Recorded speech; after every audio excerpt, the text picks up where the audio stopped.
ආයුබෝවන් යාළුවනි ඔයාලා මේ එකතු වෙලා ඉන්නේ ජංගල් නෙස්ට් LK YouTube channel එක සමගයි.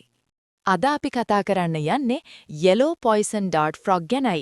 ඉතින් අපේ channel එක subscribe කරලා නැත්නම් subscribe කරන්න, යාළුවන්ට බලන්න share කරන්න අමතක කරන්න එපා. එහෙනම් අපි යමු වීඩියෝ එකට.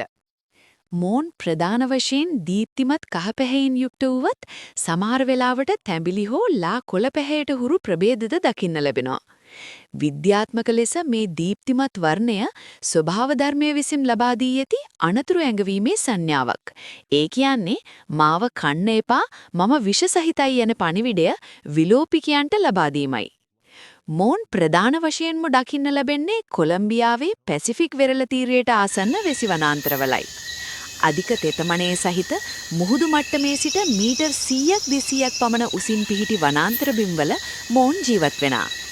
මෝන්ගේ සම මත පවතින්නේ බැට්‍රිකුටොක්සින් නම් මාරාන්තික විෂ වර්ගයයි. එක් කුඩා ගෙම්බෙකුගේ සිරුරේ අඩංගු විෂ ප්‍රමාණයෙන් වැඩිහිටි මිනිසුන් 10ක් හෝ අප්‍රිකානු අලි දෙදෙනෙකු මරා දැමිය හැකියි. මේ විෂ ශරීරගත වූ සැනින් ස්නායු පද්ධතිය අඩපණ කරනවා. අවසානයේ හෘදයාබාධයකින් මරණය සිදු වෙනවා. මේට තවමත් සාර්ථක ප්‍රතිවිෂක් සොයාගෙන නැහැ. ගෙම්බන් උපතින්ම විෂ සහිත නැහැ. ඔවුන් ආහාරයට ගන්නා විශේෂිත කුහුඹුවන් සහ කුඩා කෘමීන් හරහා ලැබෙන රසායනික ද්‍රව්‍ය ඔවුන්ගේ සිරුරේ විෂ ලෙස තැන්පත් වෙනවා. මෝන්ට ඩාර්ට් ෆ්‍රොග් ලෙස හඳුන්වනවා. මෙවුන්ට මෙම නම ලැබුණේ කොලම්බියාවේ වෙසෙන එම්බෙරා ගෝත්‍රිකයන් නිසා. ඔවුන් දඩයම් කිරීමට ගන්නා හීසර ඩාර්ට්ස් වල ඉහළ කොටස මොවුන්ගේ සමේ තවරා ගැනීමෙන් විෂ තවරා ගන්නවා. ඒ විෂ වසර 2ක් පමණ යනතුරු එම හීවල සක්‍රියව පවතිනවා. ඔබ දන්නවාද ලෝ දරුණුම විෂ තිබුණත් මේ ගෙම්බාව ආහාරයට ගත හැකි එකම එක සත්වෙක් ඇමසෝන් වනයේ සිටිනවා. ලෙයිමඩොෆිස් එපිනෙෆෙලස්. මොවුන් කුඩා සර්ප විශේෂයක්. මේ සර්පයාට yellow poison dart frog ගේ විෂට ඔරොත්තු දීමේ යම් මට්ටමක ප්‍රතිශක්තියක් ස්වභාවිකවම පිහිටා තිබෙනවා. නමුත් එම සර්පයාට වුවද අධික ලෙස මේ ගෙම්බන් ආහාරයට ගැනීම මාරාන්තික විය හැකියි.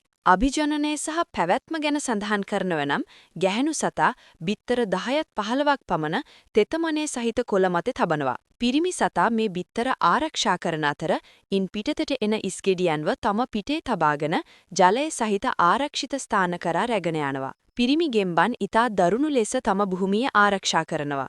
වෙනත් පිරිමි ගෙම්බෙකු තම සීමාවට ආවොත් ඔවුන් මල්ලවපර ක්‍රීඩකයන් මෙන් එකිනෙකා වැළඳගෙන සටන් කරනවා.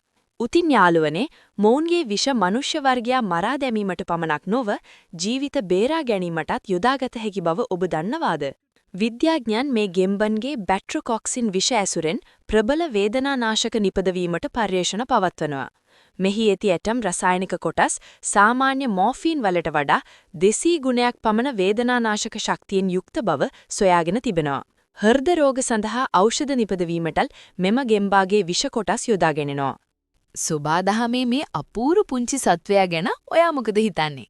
yellow poison dart frog ගැන අද අපි කතා කළ තොරතුරු ඔබව මවිතයට පත් කරන්න ඇති කියලා මම විශ්වාස කරනවා. අඟල් 2ක්වත් නැති මේ පුංචි ජීවියා අපට කියා දෙන්නේ පෙනුමෙන් පමණ කිසිවෙකුගේ ශක්තියේ මැනිය නොහැකි බවයි. ඇමසන් වනාන්තරයේ මෙවැනි වටිනා ජීවීන් රැක ගැනීම අප සැමගේ වගකීමක්. ඉතින් මේ වීඩියෝ ගැන ඔබේ අදහස මොකද්ද? මේ වගේ තවත් විශේෂිත වූ ජීවීන් ගැන දැනගන්න ඔබ කැමතිද?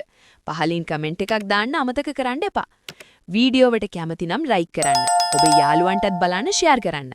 මෙවැනිම තොරතුරු වලින් සපිරි වීඩියෝ ඉදිරියටත් නැරඹීමට අපේ channel එක subscribe කරලා bell icon එකත් click කරන්න.